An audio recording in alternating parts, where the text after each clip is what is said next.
The Little Things is a 2021 neo-noir film directed by John Lee Hancock and distributed by Warner Brothers Pictures. It stars Denzel Washington as Joe Deacon, a former LAPD detective, now turned sheriff's deputy in nearby Kern County. Rami Malek as Detective James Baxter, a current-day LAPD detective who ends up inadvertently taking on a case that Joe Deacon was unable to solve years prior. And finally, we have Jared Leto as Albert Sparma, an appliance repairman who ends up becoming the central focus of the film's ensuing investigation. The film's plot is... Well, I guess I can tell you that superficially, it's about the hunt for a serial killer in the vein of other detective thriller-type stories like Silence of the Lambs, Seven, Basic Instinct, and hundreds, if not thousands, of others. Just take your pick.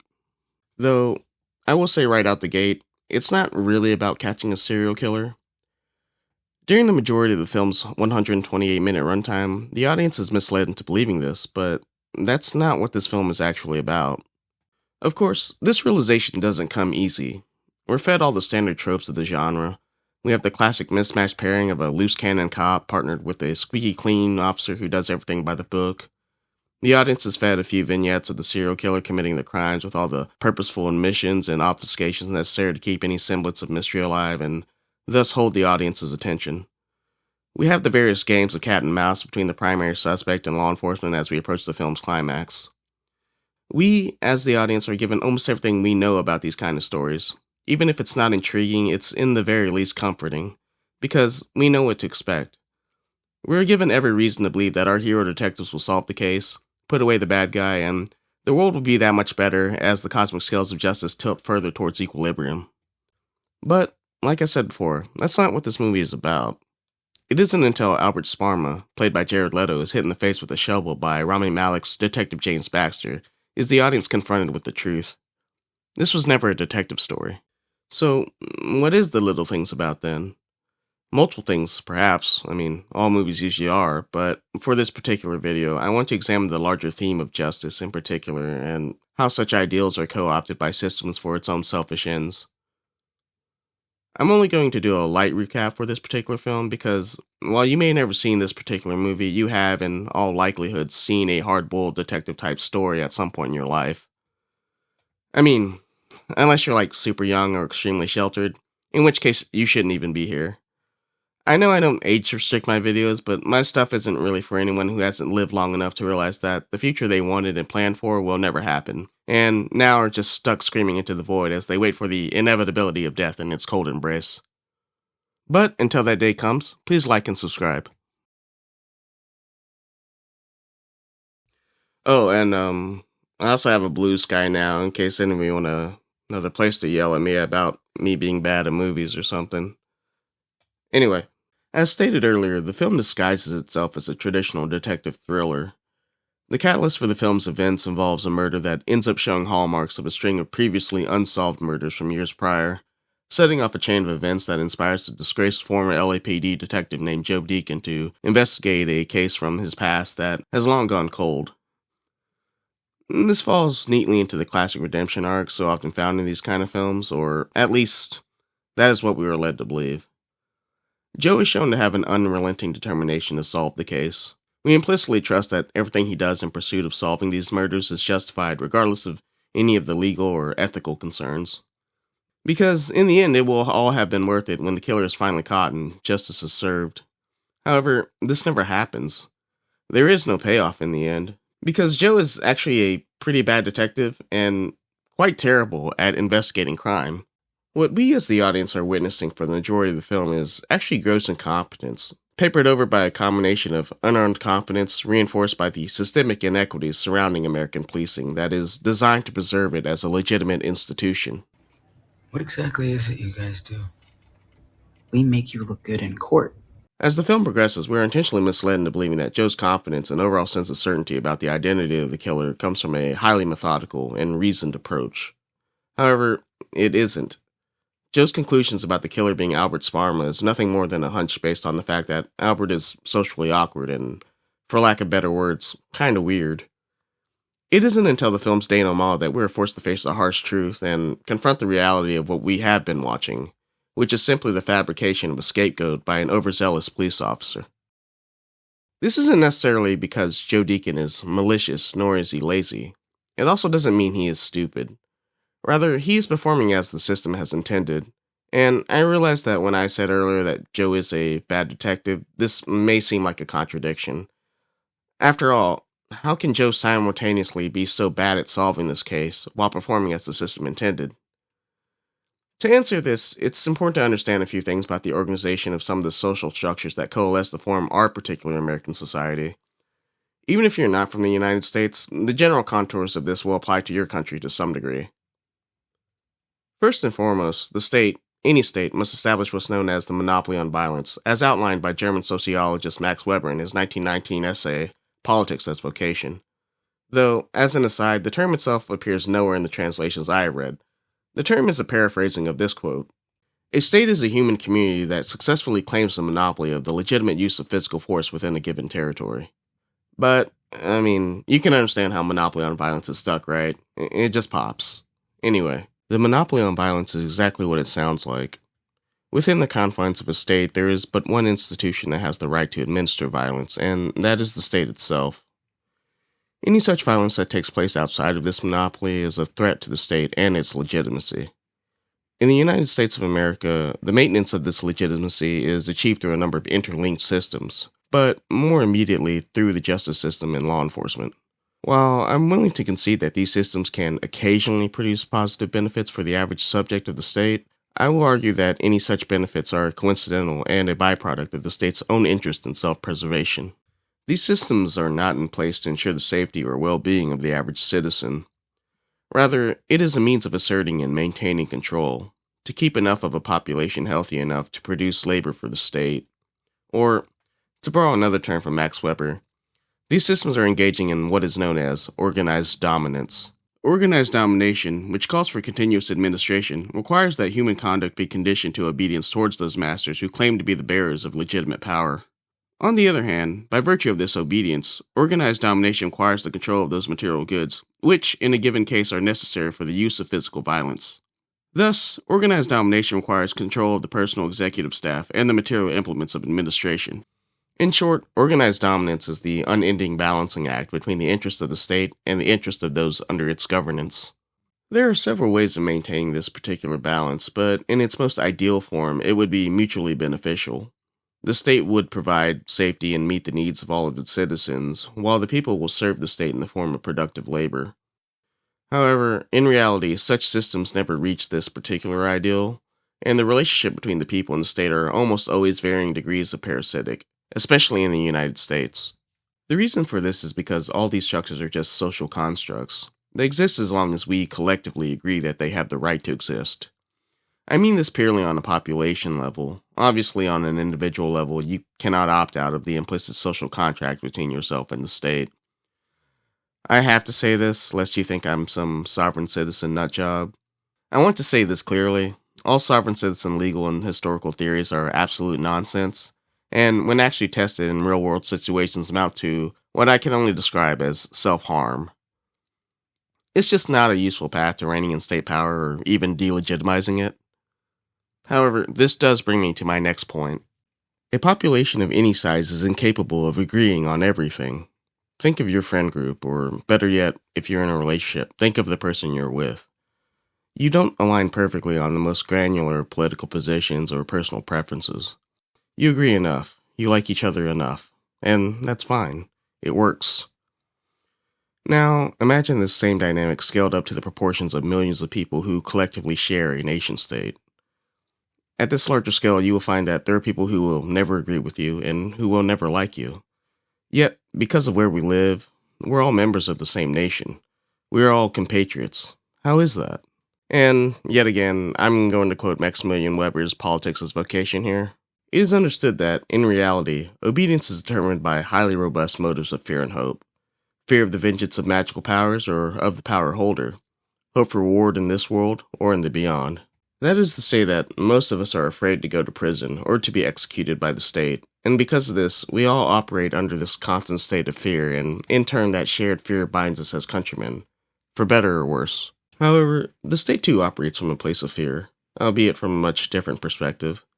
The ceaseless work of maintaining a state's legitimacy is actually a far more intense and delicate process than most might realize. The constant management of a population's fear and hope is not a particularly easy feat.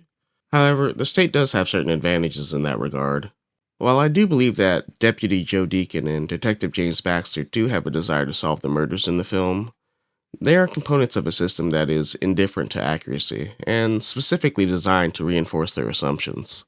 This is because the justice system is not truly intended to solve nor even prevent crime. The uncomfortable truth is, the criminal justice system serves to pacify the masses through ritual. This is why judges dress up like wizards. This is why we all have to sit and stand for said wizard in their presence when told to do so. This is why we must swear and affirm before we ever testify. Ritual and ceremony give comfort and a sense of order and can inspire that thing that is more broadly defined as hope by Maximilian Weber. The labyrinthine processes and ceremony are mere distractions meant to gloss over the uncertainty and fallibility of the system, and it obfuscates its true purpose, which is to guarantee productive labor for the state and protect the property of the economic elite that this labor produces. Now, this doesn't mean necessarily that anyone who's been on the wrong side of the justice system is innocent, and I'm not going to drill down into what crime is on like a philosophical level, nor how and why people define it in the terms that they do. I'm not qualified for that. For expediency, I'm just going to apply the broader strokes of the American justice system. For the most part, a lot of crimes, especially serious ones that cause immediate harm to life and safety, can be solved conclusively because humans are a combination of extremely social and reasonably predictable.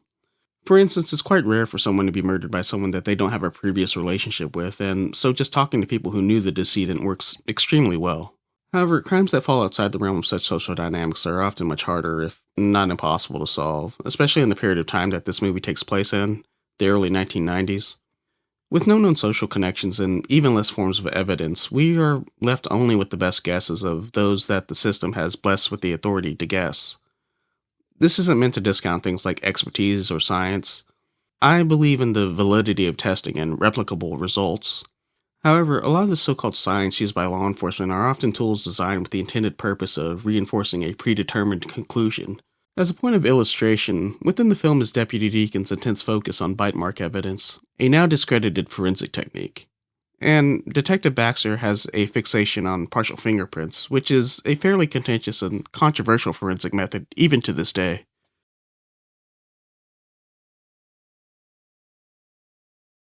Not every criminal can be caught, not every case can be solved. It's an unfortunate aspect of reality and human existence. There are just some things we can never know nor prove beyond the shadow of a doubt. However, we don't entrust the systems that govern our lives to submit to the limitations of reality or shortcomings of human perception. This is not part of the social contract between the state and its subjects. When the systems we create cannot meet our expectations, trust is lost. And if enough trust is lost, so is the legitimacy of said institution.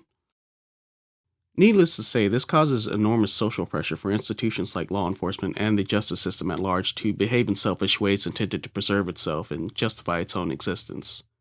And, no, I'm not asking you to feel bad for cops here. I'm asking you to empathize with their position, but you don't need to sympathize with them.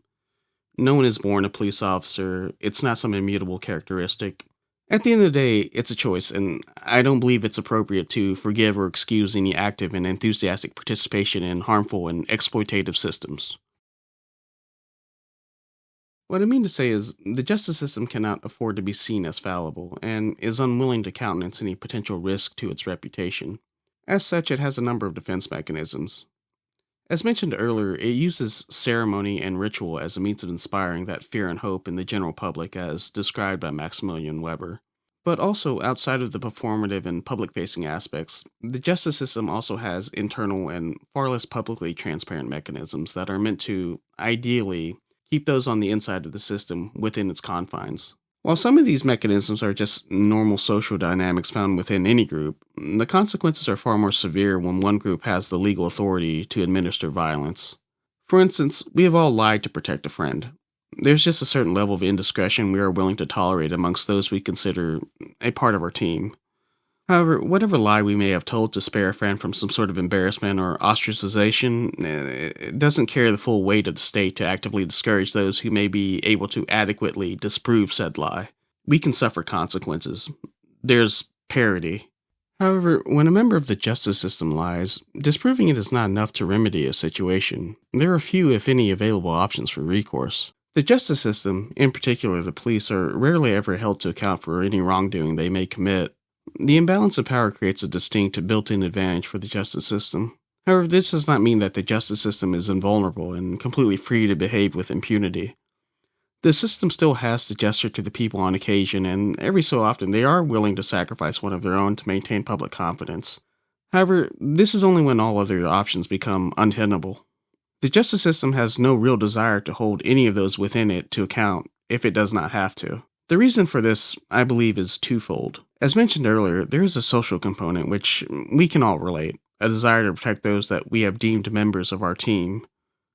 However, there's also another component that is unique to systems that exist on the heavier end of a power imbalance, and that is protecting the legitimacy of the system. This latter component, a desire to preserve legitimacy, is what I believe the Little Things is actually about. And, wow. I know that was a longer than normal prelude for the content I make, but I feel it was important to lay some of the groundwork before talking about the film itself.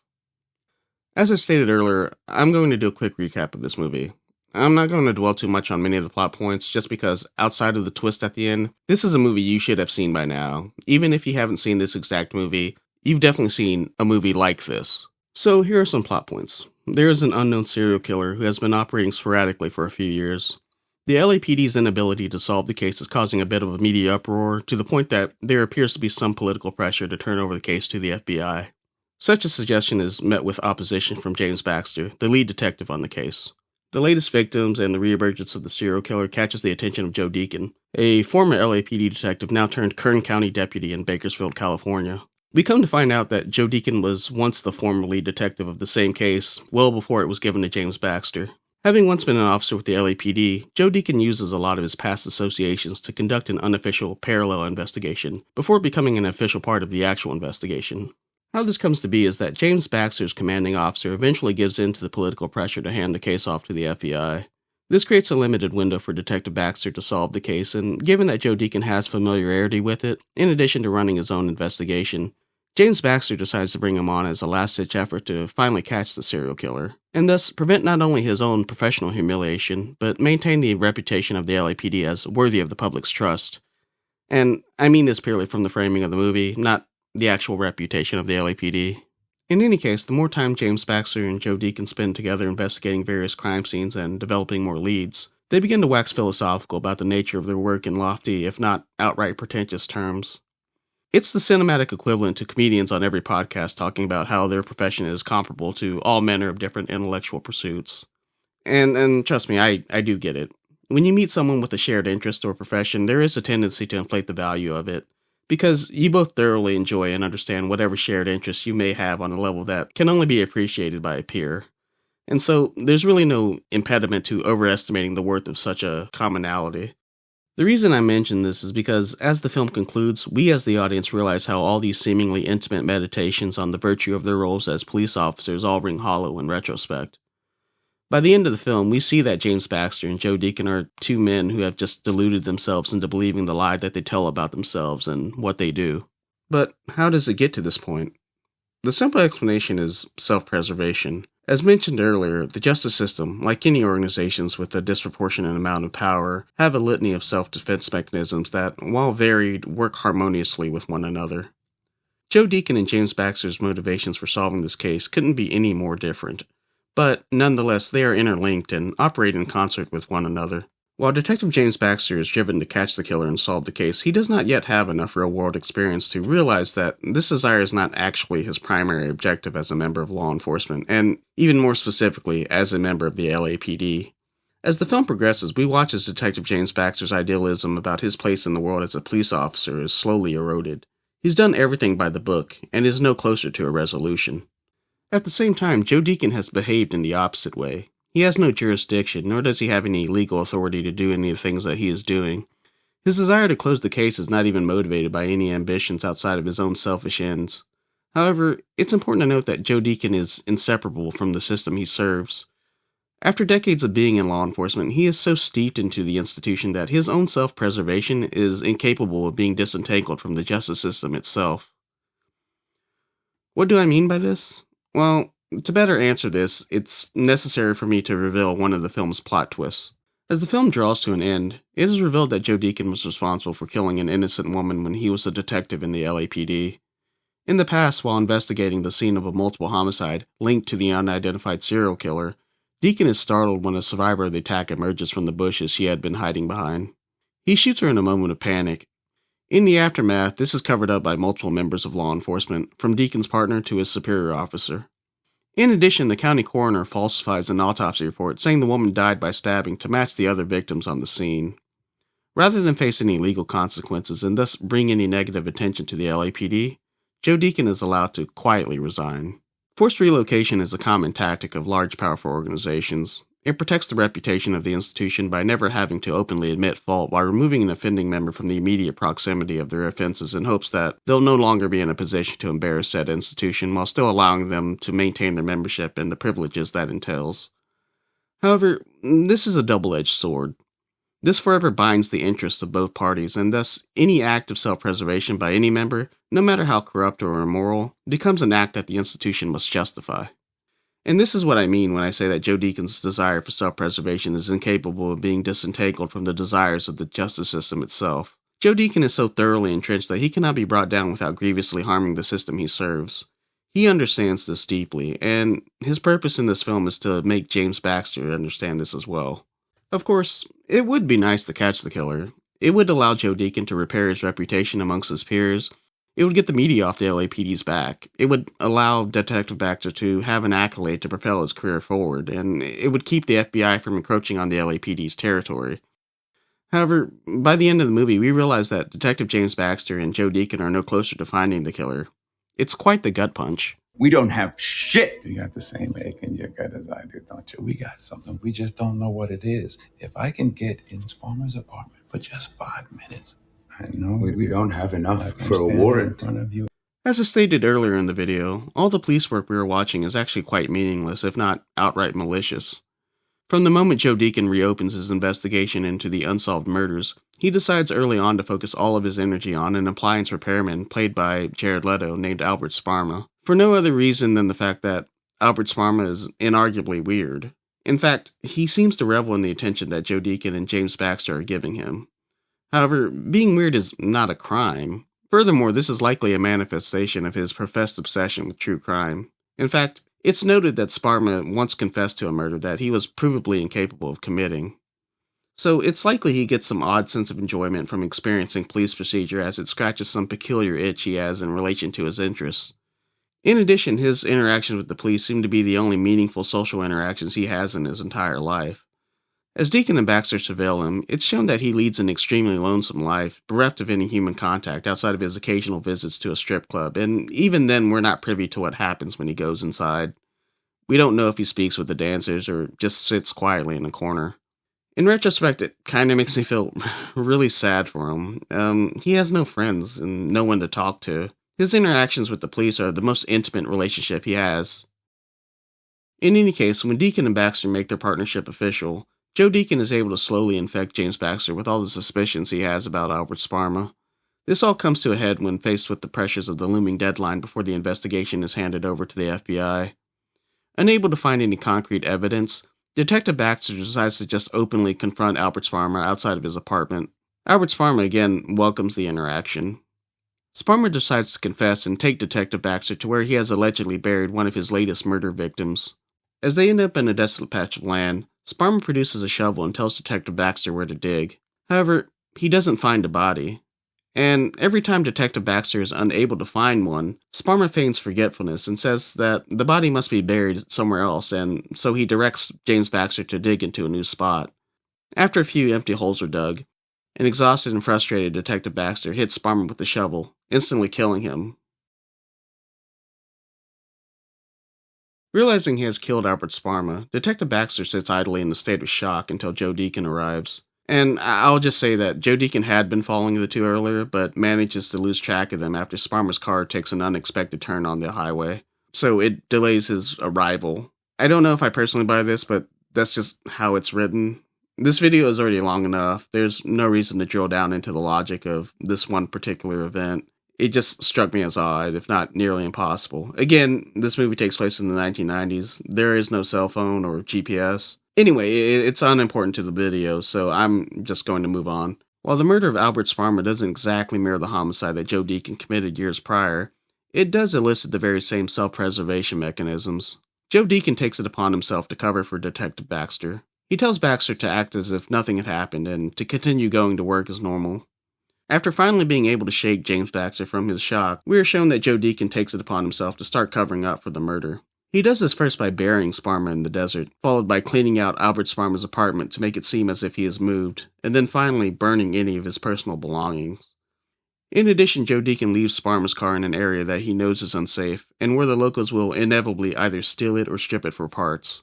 It's noted throughout the film that Joe Deacon's hunt for the serial killer during his time in the LAPD had quote-unquote broken him. He suffered a stress-induced heart attack, a divorce, and eventually the loss of his job.